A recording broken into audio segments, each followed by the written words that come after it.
Hey guys, if you are new to advertising on Amazon, or if you're a really heavy D2C website and you do a lot of advertising through your D2C website, this is a great podcast for you to listen to. We are going to talk through the philosophy of advertising and apply it from Google into Amazon.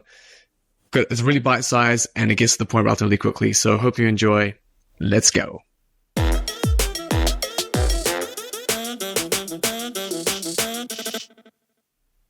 Hey, let's take a quick second to do a little side note. If you're getting value from this podcast, it would mean a lot to us if you could subscribe wherever you're listening. So let's make this our generous agreement. If you're getting value, we'd love it if you could just click subscribe, potentially the bell button, and make our day. Cheers. All right, Zamir, why are you copying my Morse code picture? All right, look, anyone that's watching this on YouTube, we've got exactly the same backdrops. We're not sat in the same room. We're actually not even on the same floor, Ali. We've obviously chosen the same background and we've got the same picture hanging in our room. I like it. It is a cool picture. I thought this is a perfect backdrop. We're in Dubai. We are visiting some clients out here. And so, yeah, and we just so happens that we both like the same picture. You enjoying Dubai? Yeah, it's good. It's like October, and it is warm. It is nice and warm. This would be like headline news in London.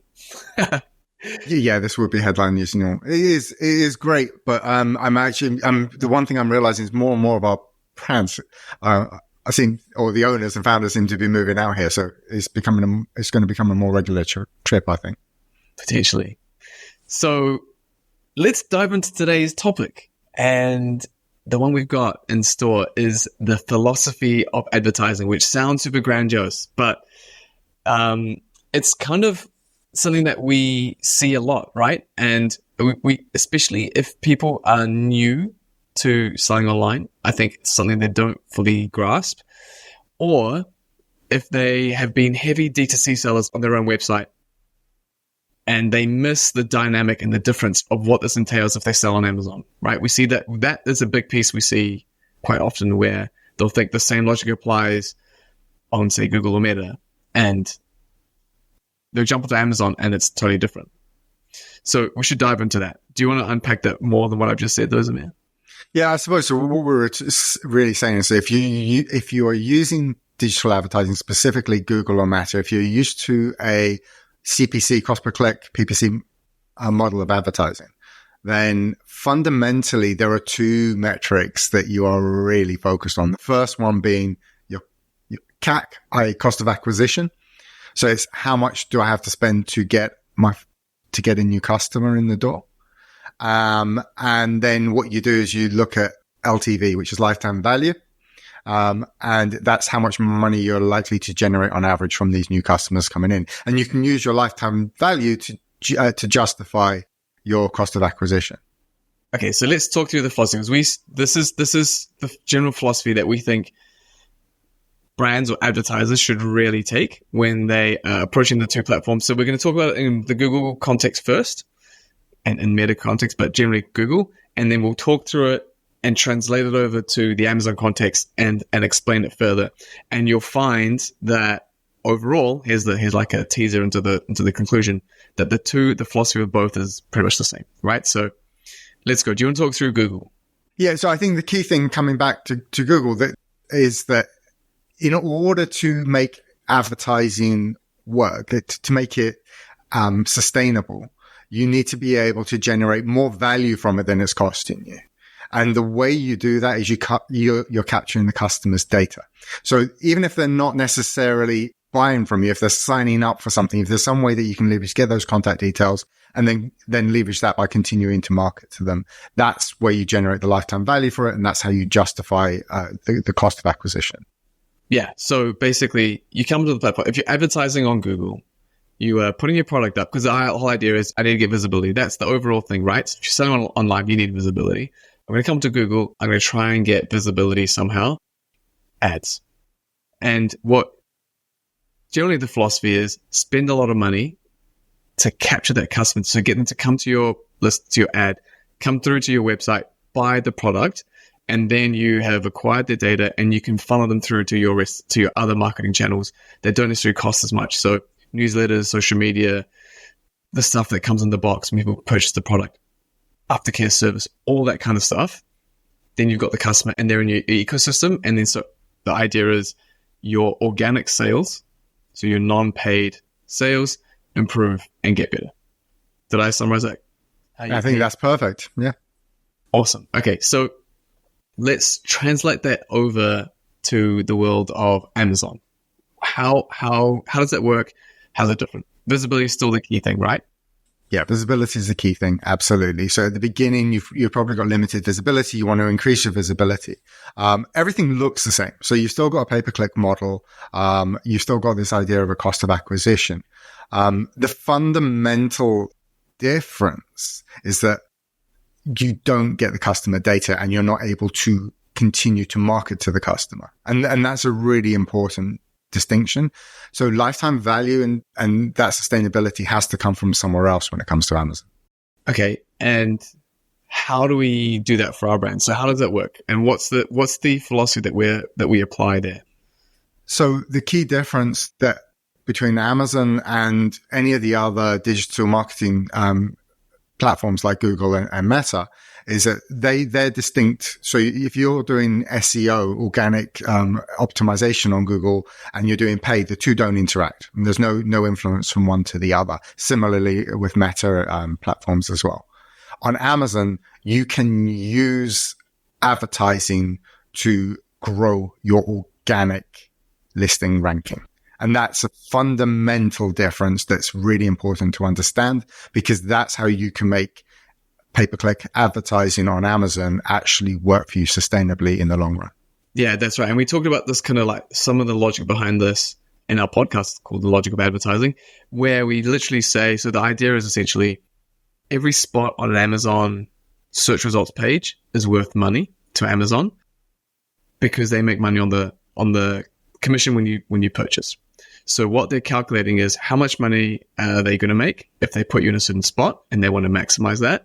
So the products that are most likely to convert will get the best spots. And the best spots are we consider to be the primary organic positions. So the organic position. And when you start on Amazon, you will probably be at the bottom of the list because you have no proven track record. Amazon might bump you at the front and just test you out a little bit, but ultimately you're in the back of the line. And so you can skip the line and get to the front through advertising. And you pay per click every time someone clicks on to your ad. And the idea and the philosophy is they've clicked on the ad, Amazon sees a value in it, people who click on a lot, convert a lot. I should increase the organic position where the person comes up in the search results to a higher and higher spot based on how much money they're going to make, right? And so translate that to Zamir's point is essentially you use your ads to prove your organic value. And unlike other platforms, Amazon actually moves your organic positions, not just based on SEO, but based on how well you convert. And you use your ads to prove that. Yeah, absolutely. And the key difference in how you structure your advertising on Amazon because of this is that whereas on Google advertising, you can focus on cost of acquisition and you don't really care where that's coming from as long as you're getting the right cost per acquisition. On Amazon, it really matters which keywords you're getting those orders from. So Amazon's organic algorithm is it cares what search term was typed in.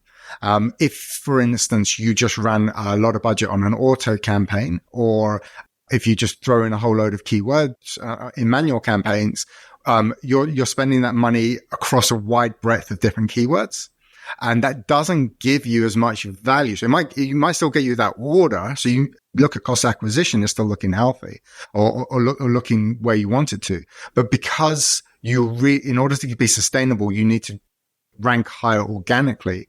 What you want to do is target that budget on very specific keywords so that the organic algorithm sees that and then ranks you higher under those keywords. And then the metric we really focus on is that TACoS one. So what we're looking at is the proportion of orders coming through paid versus organic. And what we're wanting to do over time is drive up the proportionality of organic orders. So you have more orders coming organically, and that gives you your sustainability. And then this is the whole link between the two sides, right? So this is kind of where the circle comes together. on, say, Google, the idea is pay for the ad, pay for the customer, get them to your ecosystem.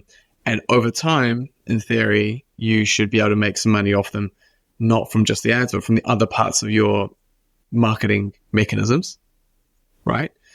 And on Amazon, the idea is you get your ads to improve your improved organic position, and you should hopefully start to make more money from non-paid sales, right? And so the two come together. And so when we talk about the philosophy of advertising, the practice of it varies based on the location, but the implication of the underlying philosophy is the same, right? Pay for it at the beginning to improve your non-paid sales overall. And the mistake we often see, if I'm going to kind of like really bring it back to and hammer the point home, is people often think that the application, while the philosophy is the same, they'll think the application applies the same on Amazon and it's different. Or even if you're on TikTok or anywhere else, right? Well, I guess what we're trying to say, part of that is the philosophy is the same, but the application is different. So make sure your strategy is native to the platform. Yeah, I think that's it. Absolutely. Okay, Zamir, today's question, is salad a meal? Oh, Ali, unfortunately, I'm finding as I get older, yeah, it seems to be. Never used to be. Used to be a side, but an aside I'd often maybe pass on. Yeah, unfortunately now, more and more often, salad is a meal, Ali. Thanks for rubbing that one home. Enjoy your pictures, Zamir. One love, Ali. One love.